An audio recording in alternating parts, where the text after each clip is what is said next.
एक को जाने की तो बात नहीं है क्या?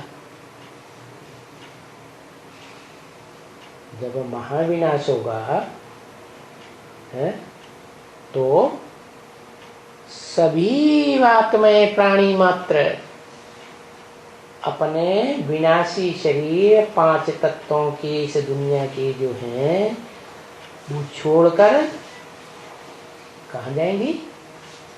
शांति धाम जाएंगी, या तो सुखधाम में जाएंगी। वो एक की बात नहीं है, क्योंकि वो शांति धाम तो सबका है क्या? ऐसी एक भी प्राणी मात्र की आत्मा नहीं है जिसका घर शांति धाम में न हो। सुखधाम में हो या न हो, लेकिन शांति धाम में सबका घर है, सबका अधिकार है। तो इसलिए देखो, तुम्हारा ड्रामा में पार्ट ही सारा है क्या? तुम्हारा माने जो सुप्रीम सोल बाप के साकार स्वरूप के सामने साक्षात बैठ करके सुनते हैं, उनके लिए बताया।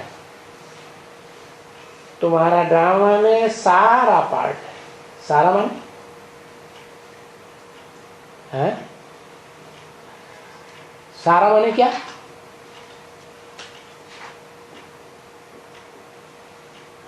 चौरासी जन्मों में सिर्फ पार्ट है।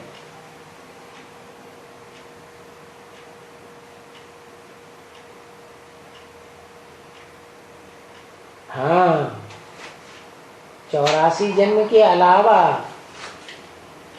जो एक्स्ट्रा ऑर्डिनरी जन्म है वो है शूटिंग पीरियड में। तो तुम बच्चों का सारा पार्ट है। शूटिंग पीरियड में भी तुम स्वर्ग के सुखों से भी ऊंची स्टेज का सुख, अतीन्द्रिय सुख का अनुभव कर सकते हो, जहां ज्ञान इंद्रियों की, कर्म इंद्रियों की कोई दरकार नहीं। अतीन्द्रिय सुख। देवताएं सत्युग त्रेता में रामकृष्ण की दुनिया में इंद्रियों का सुख भोगेंगे या इंद्रियों से परे अतीन्द्रिय सुख भोगेंगे? है? जो गायन है भागवत में, क्या अतीन्द्रिय सुख पूछना हो तो गोप गोपियों से पूछो। किससे पूछो? है? गोप गोपियों से पूछो। क्यों नाम दिया गोप गोपी? है? गोप, गोपी माने गुप्त। कौन सा ऐसा संबंध है शरीर का, शरीर की कर्म इंद्रियों का गुप्त संबंध ऐसा कौन सा है जो गुप्त रखा जाता है? ढेर सारे संबंध है दुनिया में। कौन सा संबंध है जो गुप्त रखा जाता है? पति पत्नी का संबंध गुप्त रखते हैं।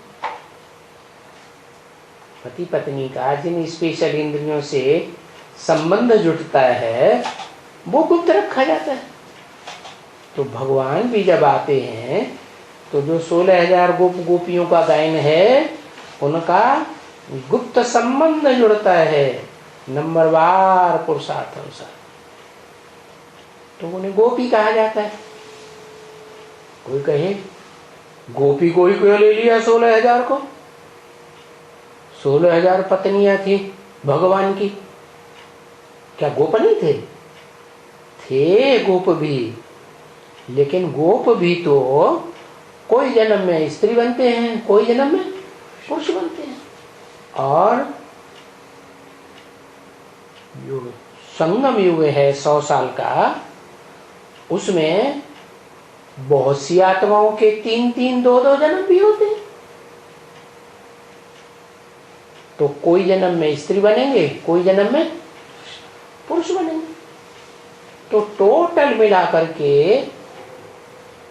हर जन्म में से जो भी